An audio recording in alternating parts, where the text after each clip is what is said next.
Wednesday, June 25th. I'm Rim. I'm Scott. And this is Geek Nights. Tonight, we talk about the realization that all our heroes will eventually die.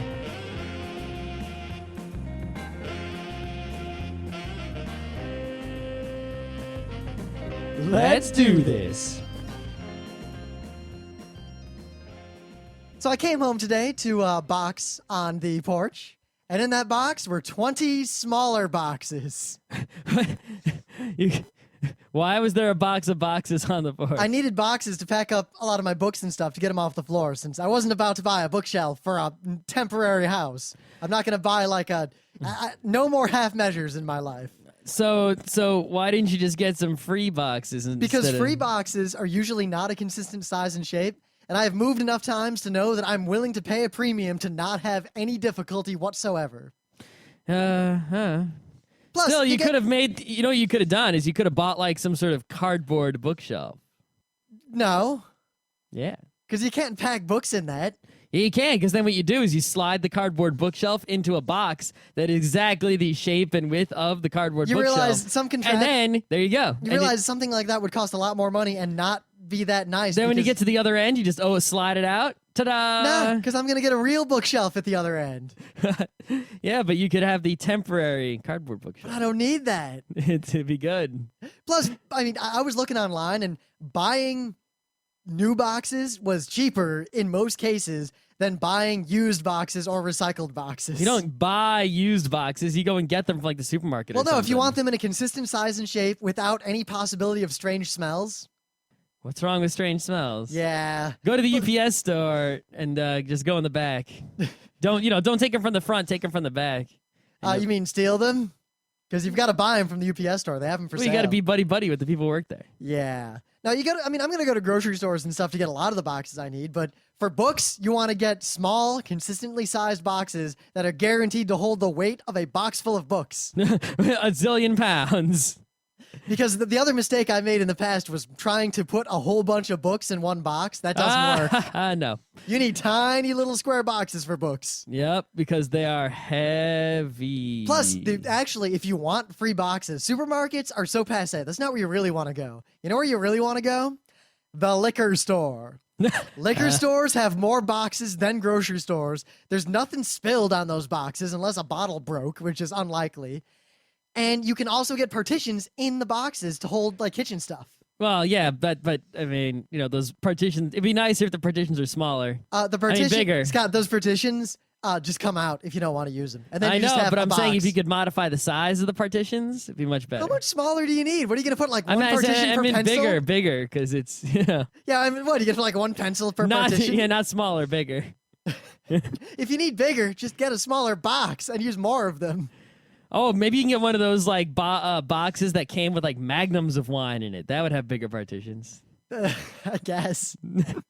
Anyway. Yeah, the other thing that came earlier was the RAM for the Mac Mini. Oh, yeah, you want to talk about that? The Mac Mini has, I bought the Mac Mini early on in the Mac Mini days. I bought the slowest, cheapest Mac Mini. Well, there was a G4 Mac Mini. People don't remember that. I don't count that. We have the very first Core Solo Mac Mini.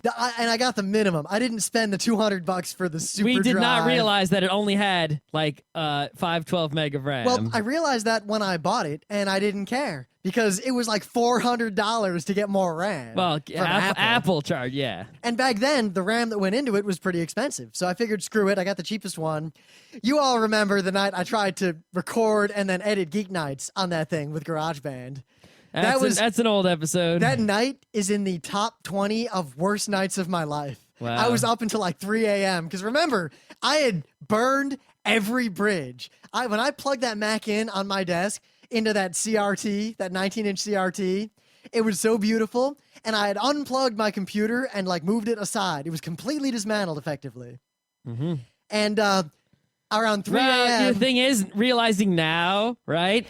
Even if you had liked OS X and liked GarageBand and liked all that stuff, that Mac Mini was not powerful enough to be your computer by any stretch. It would have been had I never ventured into video. And had I never wanted to play a computer game again.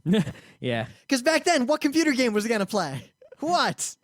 Oh, now. Now, yeah, NS2 is coming. You would have been L4D-less. But I remember around midnight when I gave up plugged my old computer back in, spent an hour setting it up. It was about 4 a.m. when I uploaded that show.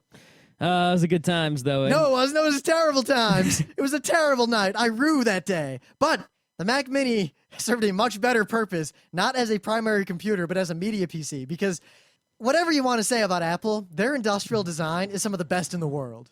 Yeah, it's pretty much Far all. and above. It's pretty much the only thing they've actually got to sell. The Mac Mini, all iterations of it, are the perfect size, the perfect weight. They are completely silent. They're tiny and they're beautiful. Yeah. And we bought RAM for it. Now it has 2 gigs of RAM. It's much less painful to watch movies in the living room. Jam a putty knife and pry the top off to get into it. Yeah, opening it up and fiddling with it was not a pleasure. It's not something you're supposed to do, so I didn't expect it to be a pleasure. But I did it, and it worked. So fuck you, Steve Jobs. I opened your box. What you gonna do about it? Yeah. The other thing that came is I have in my hands a 1 terabyte external drive that I'm finally properly backing up all of Geeknights onto. Ooh. But that wasn't my reason for buying it. I bought it because I'm giving up on Linux for now, and I'm gonna have a Windows 7 computer as my primary computer. Yeah, I mean, I pretty much, I use Linux pretty much all the time, every day, all over the place, but it's always in a virtual machine or on a server, or actually also on my laptop. But that's pretty much it. That's the direction I'm going. I'm going to have a Windows box with a one virtualized Linux image in it. I mean, my laptops could be Linux, except for the fact that Windows seems to still have better power management and better support for the weird Well, I mean, if I hardware. wasn't doing all this gaming and other stuff, I would probably I would run Linux on my desktop also, but I am doing that stuff. So. Yep. I mean, what do? I do gaming and multimedia development, which are the 2 things Linux can't do. Yeah. Well, actually, there's some things happening in the Linux department that are, all right, Scott, it's coming up from behind. Will dual head work without me having to go through arbitrary bullshit? You mean 2 monitors? Yes. That's worked for a long time. Perfectly? Yeah. Absolutely perfectly, as good as Windows? Yeah. Without any problem ever of any kind. No possible problem. In Ubuntu, yeah. It just works. You've never had a dialog box? It's just worked for like 3 versions of Ubuntu. You've never had a dialog box pop up in the middle between 2 monitors? Ever? That's a deal breaker for me. If that happens, I'm done. It happens if you use some like shady ass program from Cinerama? Yeah. That was the last time I tried dual head on a Linux box. Yeah. I used Cinerama. Yeah, that was a long time ago. Yeah. No, that's fixed. The problems you have now are more basic things like there is no real video editing software except Cinelera, which is shit, but they're working on something new, but it's not ready yet. But to get back to the boxes, I was pleased that my box of boxes arrived, and there was a note in the box of boxes saying, "Don't forget, you can use the box the boxes came in to pack something." Don't throw it away. It's great for paintings and stuff. And it is. It's kind of in that shape. All right. But the other thing is, this box of boxes. How much was the box of boxes? It was $40 for 20 boxes. That's a lot of money. No tax, no shipping. That's a lot of money. Not really. Look at the UPS store or U-Haul. Buying them in person costs more than that. I know, but I'm still saying it's a lot of money. That's how much compared boxes to cost. The liquor store for free. Yeah, but those aren't the right kind of boxes. I am getting boxes from the liquor store. Do not believe that I will not be getting boxes from the liquor store. Primarily to hold all of my liquor. Great. I don't know. What am I going to say? I couldn't top the alligator head story from Tuesday. That's why we should have just, if you can't beat it, just don't say anything. Got to say something. No, you don't. All right. So, you got anything to say? No. Nothing? No. Did you say beat it on purpose, or is that just what came out? I wasn't even thinking about that until you just said it. All right. Well, I have one announcement, not really a news, but we finished the previous book club of Cavalier and Clay, which is an amazing book, and you should listen to both the preview and the final thoughts and read that book. It's amazing. Also, book club people, I mean, if you are not listening to the book clubs or not participating in the book club, at least tell us why and your thoughts and such, because our goal with the book club is to increase reading of books without pictures among the listenership. Because while a lot of the people in the forum are pretty erudite and they seem to know their stuff, I got to tell you guys, a lot of the emails we get belie one's literacy. Yeah, so that's sort of our goal here. So, if you're not liking the books we pick, if you think they're too long, too short, if you're not liking the books, you want us to change the format of the book club episode, the frequency of it. If you don't like the books we're suggesting, you're wrong. Well, that's also true. We haven't suggested a bad book yet. Yeah. We're going to, don't worry, but a long time from now. We'll warn you when we do. No. So let us, give us some feedback about Yon Book Club. So I really still wanted to pick The Odyssey, but I know none of you assholes are going to read it. I wouldn't even read it. Have you ever read it? No. Really? I never read it. I mean, I know the general... Wait. Never read it. What, like you've seen it performed? No, I saw, like adaptations of it, like Odyssey, the cartoon, or the DuckTales episode that was the Odyssey, or Claymation the Odyssey. Actually, I remember, and I didn't even know if there was a Claymation the Odyssey. I just made that up. Very much enjoy that DuckTales one. Yeah, I had that on a VHS. I'm really feeling I gotta watch Magica DuckTales. Dispel played the role of Circe. But anyway... And I wanted to do historical nonfiction, but again, you assholes won't read that. I know you won't read it. So I was going to try to make some sort of like nonfiction, but it's all pop or relevant or pop, something like Guns, Germs, and Steel or Collapse or History of the World and whatever, Glass, that sort of thing. And while I really want to do that, I feel like that would be better served as doing a show talking about the topics they raise as opposed to the book, because you can get this information from anywhere. And the book itself doesn't add anything other than a pop culture, easy-to-digest version of that information. But I wanted to do something at least literate. So randomly today, Scott quoted some Hesse at me from Steppenwolf. And I realized in that moment that while I am a fan of Hesse, I have never, in fact, read Steppenwolf. And I feel stupid as a result. Well, it's like, you can't listen. That's like, yeah, Shakespeare. I know all about Shakespeare. I love him. Yeah, Macbeth, that was great. I've only read like 3 Shakespeares, maybe 2. Wait, let me guess, because everyone knows Macbeth, Hamlet, and maybe Richard III. I don't really know the story of Macbeth other than those witches. Wow. Yeah.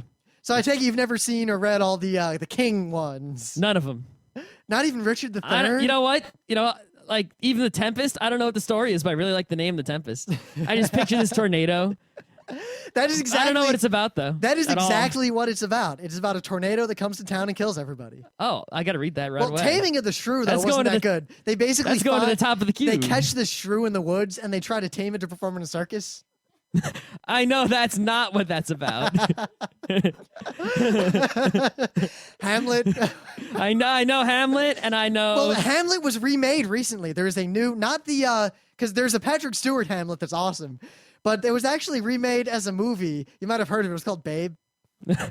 Hamlet. Anyway. Not funny. So, the book I'm choosing is a book that I have not read, but I know is good. It is Steppenwolf. Not the band. Oh, damn it. I was disappointed now. I have a bet. I'm curious. I think I'll make a poll. I want to know, do you know Steppenwolf primarily as the book or as the band? The band. They're both important. No, so... I would even almost argue similarly important. No, I had this pile of books, many of which are thanks to Thade sending us too many books and he's too awesome. So, I had this large unread pile, and I told myself, look, what I'm going to do is I'm going to take all my books that are just books of words and not comic books, and I'm going to read all of them that are unread. I'm not going to buy any new ones. And after that, I will buy an ebook reader of some kind, probably the Open B-Book, which can just read PDFs and is not a closed-ass Kindle type thing. So just recently, I just started reading, and over the past few days, I read Make Room, Make Room, which is the book that Soylent Green comes from, even though Soylent Green has nothing. There's no Soylent Green in the book, although there is Soylent in the book. The whole time Scott's reading it, because I kept asking every day, so, is Soylent Green, people? No, so in that book, there's no Soylent Green, and nothing that anyone eats is people. There's absolutely no cannibalism, accidental or intentional whatsoever. But if you read it, you'll understand why Soylent Green is people in the movie. Anyway, so the next book in the queue, I finished that. The next book in the queue is Steppenwolf, and I've read like 30 pages on the train home today. And then there were some interesting choice bits, like an interesting paragraph here or there. And they were relevant to a discussion Scott and I were having. So I just quoted them at Rim. And then he was like, all right, I'm picking that book. Because longtime listeners know that we eat that shit up. Anytime Like that's why Ghost in the Shell Innocence was such a great movie, because it's just two people quoting at each other for almost the entire movie. I love that sort of thing. But, he quoted at me, and suddenly the realization that I had not actually read Steppenwolf. In fact, I did not even know what it was about. You know what? I've only read 1.1 books by Herman Hesse, which is Siddhartha, and Steppenwolf is the point one, right? I can't name a single other thing that he has written. Demian? Don't know what that is. Actually, Demian is nominally either the basis for or heavily influenced Utena, the anime. You know that the whole, if a chick cracks its shell, all that whole thing, Abraxas? I've heard the word Abraxas. Is that where that comes from? It's a Gnostic thing, yeah, but that whole speech, if the chick does not break its eggshell, it'll die without being born, we're the chick, the world, all that stuff is a paraphrase of something from Demian, which is a story of adolescence. This brings me, this is a great bridge if we didn't have things of the day in between. I could make a really great connection. Well, let's do things of the day and then go back to that bridge before we burn it. All right.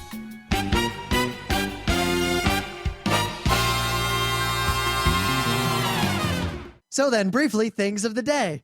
I'm sure many of you have seen this, but in case you haven't, go watch John Hodgman in his speech with Barack Obama and about Barack Obama and to Barack Obama, because at the correspondence dinner, it is not only hilarious and well done and, just right on par with what I expect from John Hodgman, who I love because he, more so than anyone I have seen in recent memory, is the master of the straight man delivery.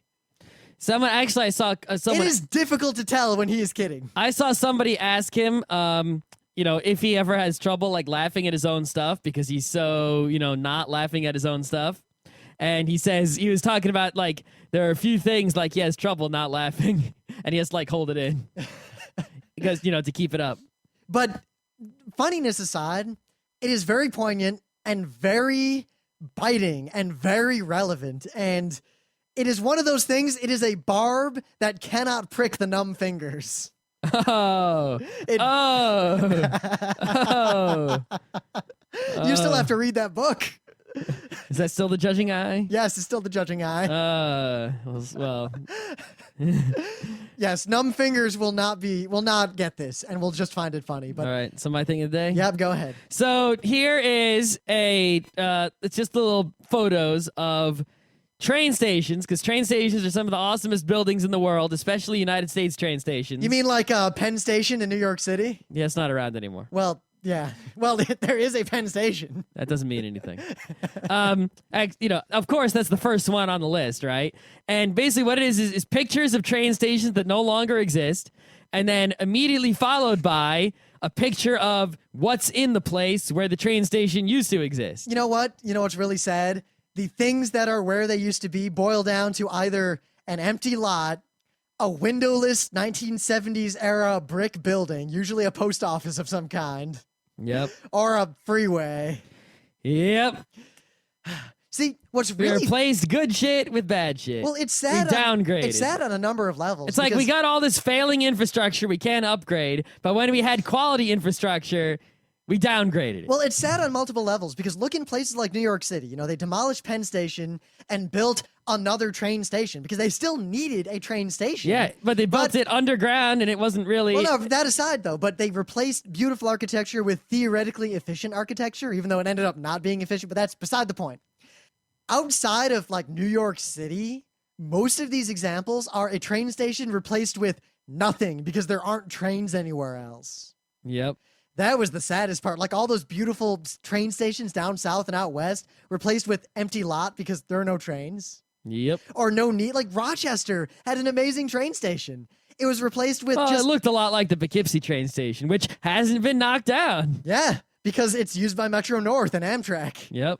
But I mean, you've seen the Amtrak station in Rochester. It's basically just a low, like, well, see, that's the gravel... thing I don't get, right? Is like in Rochester, why did they knock that one down if they replaced it with an Amtrak station? It's like you would rather have that dank-ass, like, Amtrak station that might as well be a Greyhound stop. Lower maintenance. As opposed to the fancy, awesome station that you had already. The saddest one is still, for me, the Grand Central Station in Michigan. Michigan Central Station. That's still there, though. It is, but there's no way.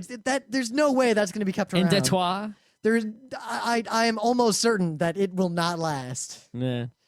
I saw it once. Well, no, I've only actually seen it in pictures. This is why I should be a rich person with enough money, because I would make all my buildings as awesome as old train stations. I would never make like the boring ass buildings people make today. Well, the thing is, what I didn't realize, Michigan Central Station was designed by the same people who made Grand Central in New York. Well, there aren't too many train station designers, really. I mean, it's not like there's 100 No, but it was like companies. they made Grand Central, and then they used like the same design principles in Michigan. Because that used to be Did they maintain the Constellation theme? I don't know. Yeah, that's key. It's sad. Yeah. All right, so resume your bridge.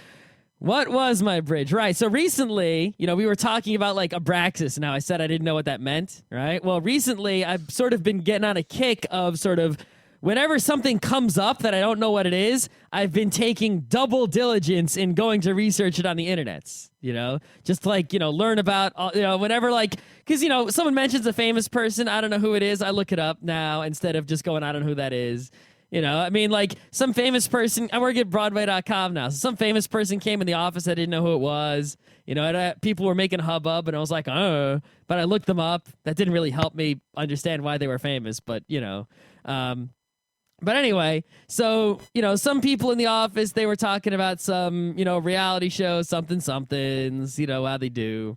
And, I sort of remembered this old show that was like, it was one of those shows back in the day where you'd be watching the show you cared about, it would be over, then this other show would come on, and then you would turn it off, but you would always see the beginning of that show, or maybe you'd see the end of it because it was on before the show that you actually wanted to watch. Yep, I would always see the end or beginning of Friends because they sandwiched the shows I liked with Friends when I was in high school. So, like earlier this week, right, I was, I remembered, like, hey, wasn't there that show like Star Search that was a talent show? And I was like, these new reality shows, a lot of them are just like that show. Aren't they just ripping that off? Let me go find out about that show. So I went to find out about that show, and it was hosted by Ed McMahon. So I'm like, oh yeah, there's all these guys named McMahon. Let me sort all them out because I don't know which one is which. And I found out, like Vince McMahon was the wrestling guy, and Ed McMahon was the guy in the Johnny Carson show and Star Search and all.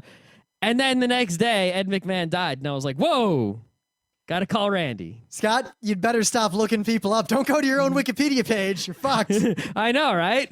Good thing I don't have a Wikipedia page for Scott Rubin. I could create one. You could. But yeah, that was a little bit weird. Obviously, it is not psychic or any way supernatural. It is mere coincidence. But still, part of it is it's freaky, regardless. Part of it in general is that every generation goes through the phase where their heroes and the institutions in their lives disappear because the world changes. I mean, when you're young, most of the people you look up to and most of the people you see in the media, that sort of thing, are a lot older than you. They're like the current successful generation.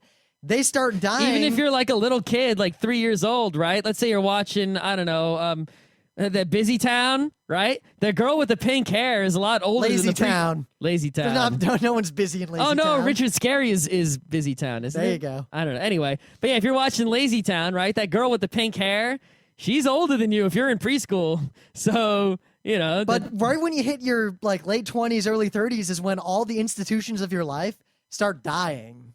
Yep. Either physically dying or disappearing from the media landscape. Mm-hmm. And both are, it's kind of this, I don't want to say coming of age. We were just talking about Steppenwolf and Herman Hesse and all that, but it's definitely one of those rites that all generations go through is your heroes all start dying. And you reach the age where you realize that all my heroes are dying.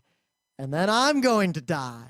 Well, it's sort of weird because it's almost like it's almost 3 parts, right? The first part is you're born and you have all these sort of people that are already dead, like Elvis. Elvis was dead before I was born. So, it was sort of like Elvis. Then it's almost like he's not even a real person. He's almost like, a mythical and legendary type figure, effectively no different than Gandalf or, Luke Skywalker, really, because he was never alive at the same time I was alive. So it's just he's a legend. And then you have the people who, like Michael Jackson, who, I was a fan of Michael Jackson when I was young. And now that I'm old, he's dead. And it's kind of weird. And then There's the people who are like, they come up, after you, and you're like, who the fuck are these people trying to be someone else's, famous person? Stupid kids. Who are they looking at? Yep. Because I think that's another component of people grow old. And, to people who grew up in the 80s and the early 90s, you look back and you remember Michael Jackson primarily as possibly one of the greatest entertainers to have ever lived. Yeah, one of the much. biggest stars ever. And you think Thriller. People not that much younger than you will look and think, oh, that's that crazy pedophile guy, right? Yep. Like if because when did they see Thriller? Maybe on YouTube once. Yep. But what do they see all the time? The current Fat Elvis in the media.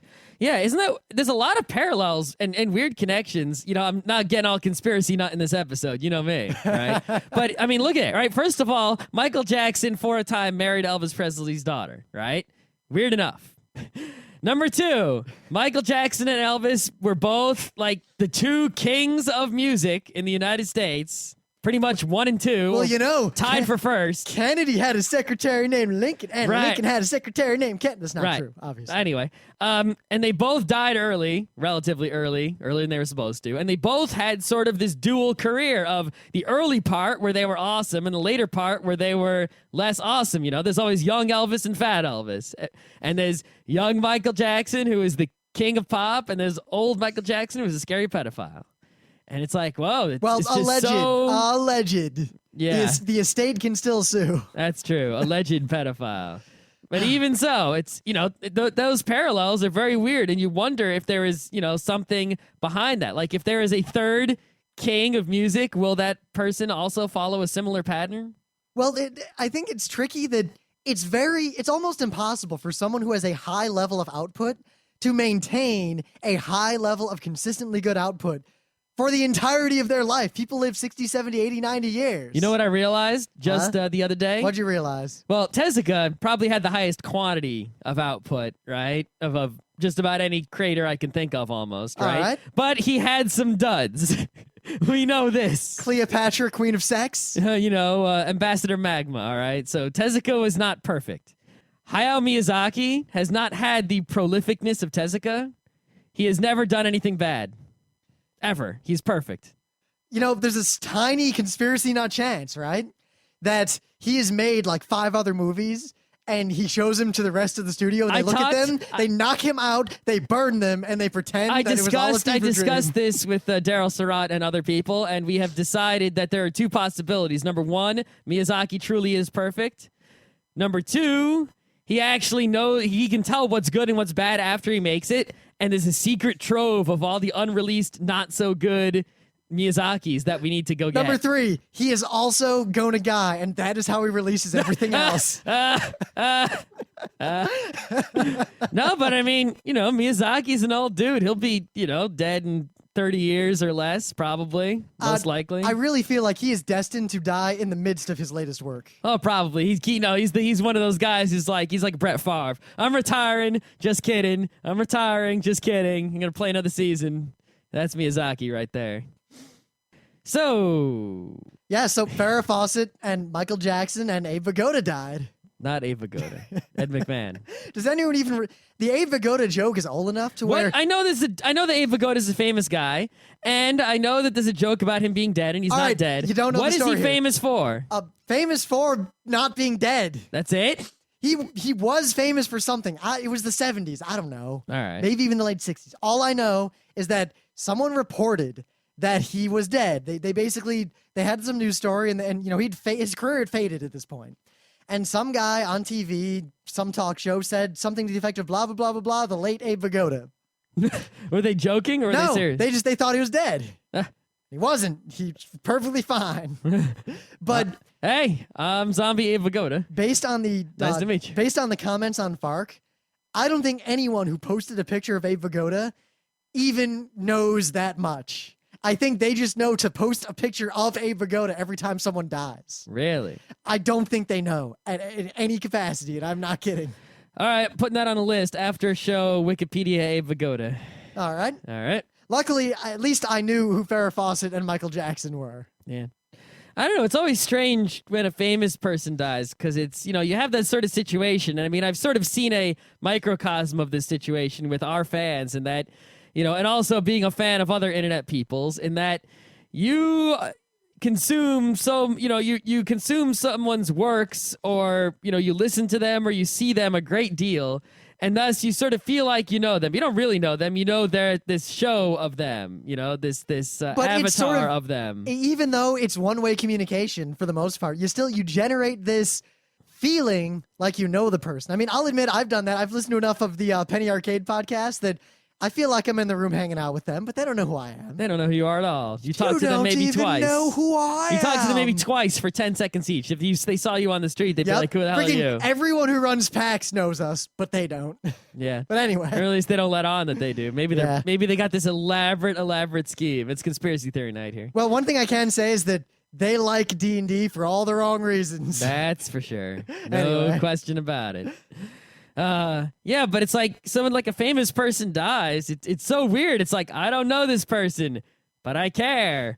But really, I don't know them at all. Why do I care? And it's sort of, I don't know, at least that's what I feel. It's like, it's sort of strange. It's like I shouldn't care, but I should. And there's plenty of people dying who aren't famous that I don't know, and I probably should care more about them because they're probably actually more important in the actual scheme of the world. I don't know. It's sort of fucked up. One thing I do wonder, though, is how, because I feel like the internet and the democratization of publishing is going to change this as time goes on, because the internet is a weird situation in that anything like something large enough like Penny Arcade, you would find out. But for smaller things like a medium-sized webcomic or like Geeknights, that sort of thing, if something happens and the person making that content dies, it's very likely that you might never find out what happened. It just stops updating, the website goes away. And the fans will dig. I don't know about that, because if you look at what's been happening on the internet, right, even like people who are just members of communities, so they're on some forum and that's their internet presence, is they're a member of this forum and they post kind of often. When they die, people find out and call and everything is... Well, the thing is, though, it's more diffuse in that there's no way to find out directly usually, but then indirect sources will come out, but there will never be news coverage. It's just word of mouth. And that sort of thing, also just in terms of, how rapidly the news comes out. I remember way back when I was hanging out in the computer club in the 6th or 7th grade in my middle school. I didn't have a computer at home yet. Or not a good computer. So I'm hanging out there playing Scorch. And the guy who ran the computer lab was this kind of techie guy. He read FARC all the time and that sort of thing. And, well, the FARC equivalents of that time, at least. Yeah. And he just kind of pipes up and says, wow, John Candy just died. And there wasn't a news story about that for another day. Wow. Or when Princess Diana died in that car accident. You told the story. Yeah, but my parents did not believe me. They thought I was making stuff up, because how could I know? How could I have possibly known that? Well, times are definitely changing, because I was on the train home and people were saying, oh, Michael Jackson's dead. He's dead. On the train. So people on the train, they all knew what the score was on their cell phones or whatever. So, well, because it's no longer just the people who go to places like FARC find out. Now it's, Twitter. Yeah. I mean, basically I saw on Twitter that it was like, heart attack, something coma, something dead, no, not dead, yes, dead, not dead. And then by the time I got home, it was like, on the radio, they were like, dead. So that was that. Yep. It was interesting how it was one of those things that came out of nowhere as opposed to the kind of expected celebrity death. Mm-hmm. I mean, it was not what I expected at all. Farrah Fawcett, everyone knew, was she wasn't doing well. Yeah, there's another weird thing, right? It's like people have been talking about, okay, so Michael Jackson died. Well, sorry for Farrah Fawcett. No one's going to pay attention to her now. And it really shows you that really the attention economy is becoming more and more important. It's like, didn't John Henson and Jim Henson. Oh God, I don't know who John Henson is.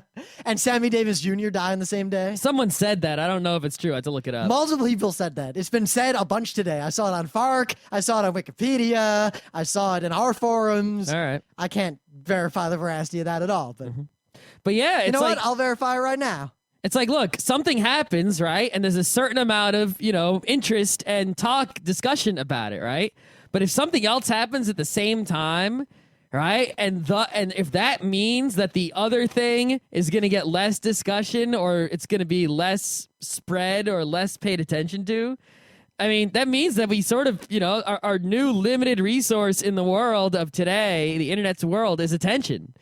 And I mean, people sort of knew this, and people have been talking about, the attention economy and these sorts of things. But really, I think it's going to be a lot bigger deal than people really, really expect at all. And, how much attention people give to various things is really what's going to make a difference in the long run.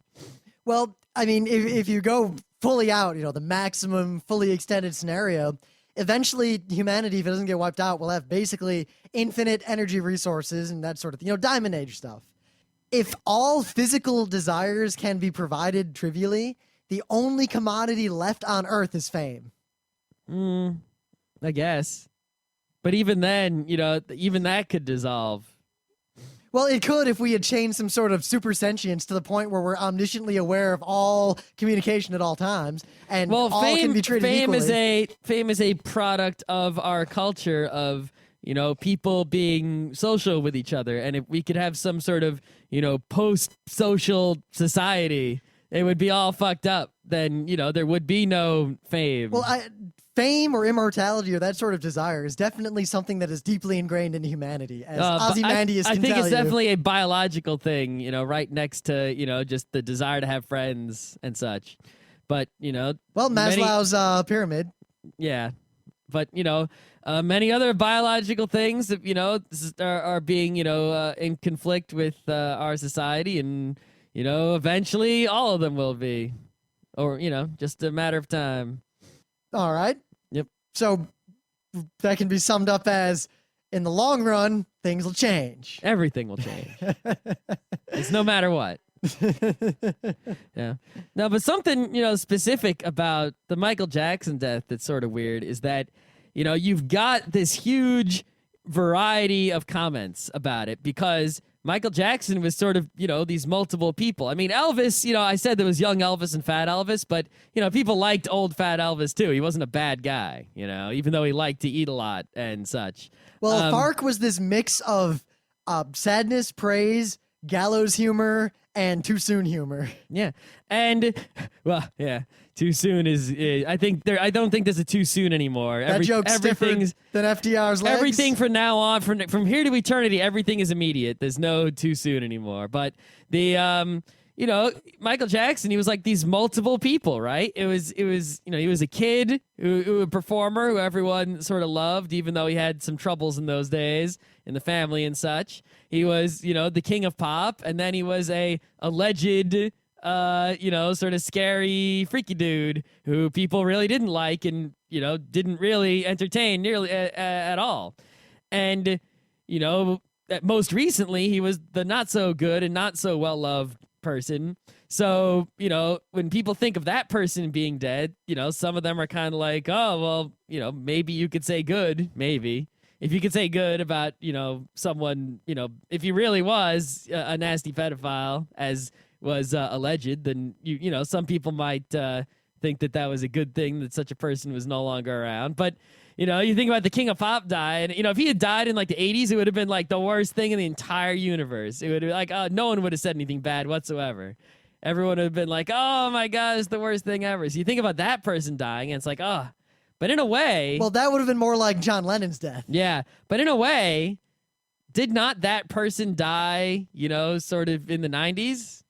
Well, you can think about it that way. That's the real crux of this. That celebrities on any level, from the D-list celebrities like us, all the way up to real celebrities. I think we're on the Q list. We're at least F at this point. I don't know about that. We're still a couple of steps under. I think the F list are the big podcasters, not the little ones. But there's the persona of the celebrity that is in and of itself it's a real entity. It's out there. It's real. That's why you can be like an Elvis fan, even though he died before you were born, because his persona is alive, even if he isn't. But like in Perfect Blue, or like in Super Dimensional Space Fortress Macross. Oh shit! Yeah, the media persona is as real as a real person for the majority of people. It effectively is a real person, but yet it's not a real person, and it can have a life completely independent of the person who created it. Mm-hmm. And we're going to see a much more interesting dichotomy there when, the Hatsune Mikus start becoming good enough to where they are pop culture mainstream. Hatsune Miku came out with a new album, and it's like on the charts. Yeah, well, think about that. We're going to get to the point to where there are celebrities who cannot die. That's true. What will that do? Well, we also, right? I think that moment, when we get to the point to where institutions and celebrities do not die, we are going to have a fundamental, subtle, but profound shift in society, because a rite of passage that we have had from the dawn of civilization of your heroes dying will disappear, and you will be able to, if you were a fan of Michael Jackson, imagine if you could continually listen to Michael Jackson making the pop and lock music and everything that you loved for your entire life. It's very easy for people to get stuck in ruts then. I think the deaths of celebrities, either spiritually, philosophically, physically, it doesn't matter how, but the changing of that persona, the loss of one thing, and you have to forcibly move on to some other thing. I think losing that is going to change society. Also, think about this, right? We talk about how, like, on the internet, like, you're not actually on the internet. Your biological entity is in the real world. Well, the internet is just the surrogate, so it's not physically. Right, but there's there's this data, this set of data, the set of information that is you. It's that data combined is your identity in a way, right? So even if you die, that's all still there. Now, if you think about this, right? Compared to, say, John Lennon, who, had a great deal of content produced of him and about him in his day compared to other people of his day. Even so, there is probably a greater quantity of data that is me on the internet than there is, unique stuff that is John Lennon. Sure, there's more pages about him, but in terms of just, total information that is him, like videos of him. So there's only so much. So here, consider this with the whole virtual performers thing and the media kind of. I'm trying to come up with a new word other than just avatar or you've read surrogate. Have you read Idoru? No. You should read it. It talks about I have a feeling that book is very relevant to this conversation. It is very relevant to this conversation. But that extant information of you, the performer, and by performer, I mean just the things you did on the internet. The technology will exist to take that and emulate your persona as it was on the internet and basically allow you to live forever on the internet without any pointer. It's a second order. If you wanted it is straight up a second order simulacrum, Ghost in the Shell. It is a self-replicating pointer. Yeah, think but it about doesn't this. point at anything anymore. If you wanted to make me, right? Well, you probably couldn't make me. I would make a bot that posts anger into a forum.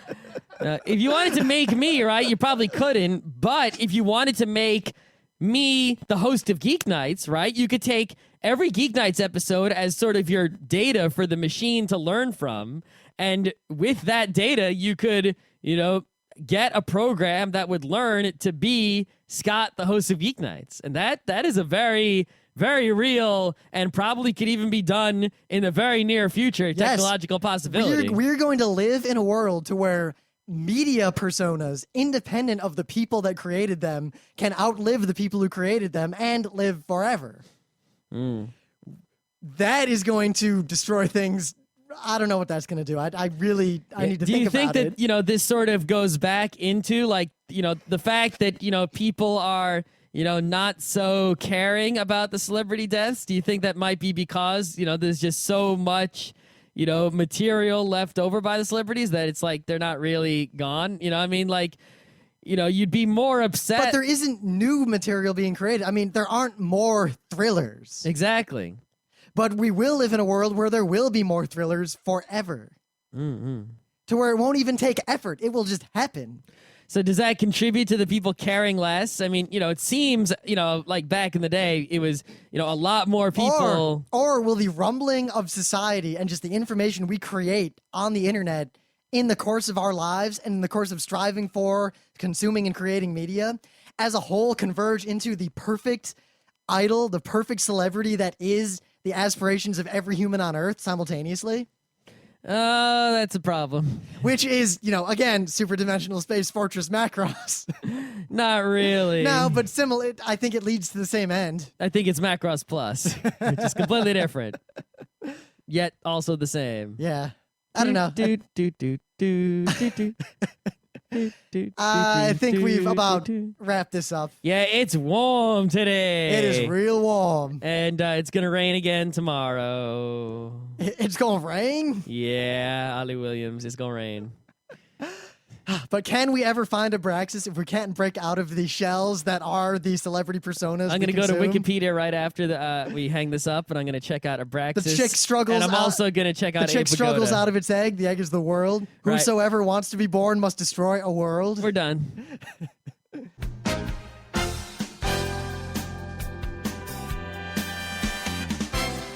This has been Geek Nights with Rim and Scott. Special thanks to DJ Pretzel for the opening music.